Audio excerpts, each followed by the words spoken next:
Assalamualaikum warahmatullahi wabarakatuh.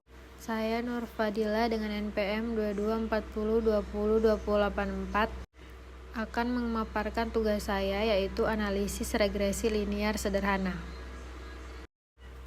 Apa itu analisis regresi linear sederhana? Jadi, regresi linear sederhana adalah teknik statistik yang digunakan untuk membantu model dan menyelidiki pengaruh satu variabel independen X terhadap satu variabel dependen Y.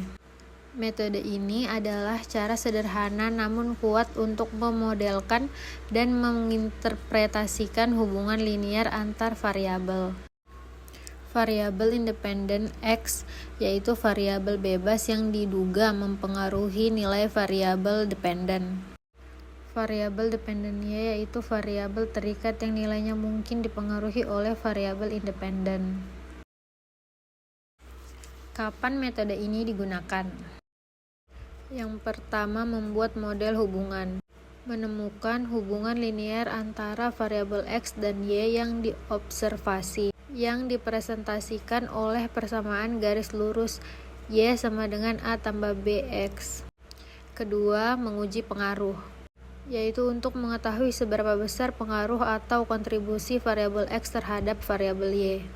Yang ketiga, melakukan prediksi, yaitu menggunakan persamaan garis regresi terbaik untuk memprediksi nilai Y berdasarkan nilai X yang diketahui.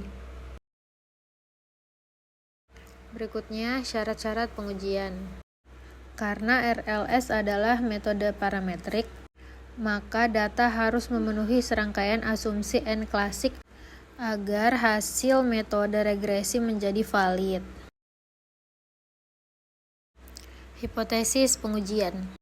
Hipotesis pengujian dalam RLS berfokus pada pengujian signifikansi koefisiensi regresi B, yaitu apakah pengaruh variabel X terhadap Y benar-benar nyata atau hanya kebetulan.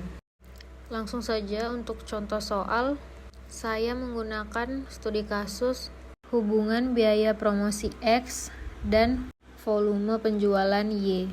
Yang pertama, kita buka variabel view, lalu kita tuliskan variabel X dan Y, dan untuk desimal kita ganti menjadi 0. Setelah itu kita buka data view, lalu masukkan data ke dalam tabel. Setelah itu klik analyze, kemudian pencet regresi dan linear, lalu masukkan volume penjualan ke kotak dependen dan masukkan biaya promosi ke kotak independen. Setelah itu klik OK. Setelah itu akan muncul data seperti di atas. Dari data di atas kita mendapatkan nilai sig 0,000, tarif signifikansi 0,05. Karena 0,00 lebih kecil daripada 0,05, maka H0 ditolak. Dengan ini dapat disimpulkan bahwa biaya promosi X berpengaruh secara signifikan terhadap volume penjualan Y. Kita juga mendapatkan interpretasi koefisien regresi B. Nilai B positif 10.000 menunjukkan adanya hubungan searah atau positif. Setiap peningkatan biaya promosi sebesar 1 juta, diprediksi volume penjualan akan meningkat sebesar 10 unit, dan asumsi variabel lain konstan. Dan ketiga, interpretasi konstan A.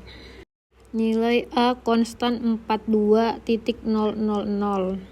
Jika biaya promosi X adalah 0, maka volume penjualannya yang diprediksi adalah 42 unit. Untuk kesimpulan akhir model adalah model regresi yang diperoleh adalah Y sama dengan 42 ditambah 10X. Model ini menunjukkan bahwa biaya promosi berpengaruh positif dan signifikan dalam meningkatkan volume penjualan.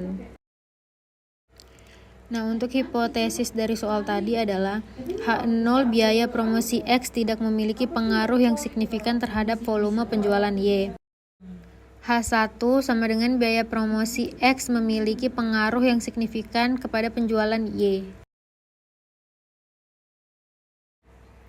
Kesimpulannya adalah karena nilai sig 0.00 lebih kecil dari tingkat signifikansi yang umum, yaitu sig sama dengan 0,05, maka H0 ditolak.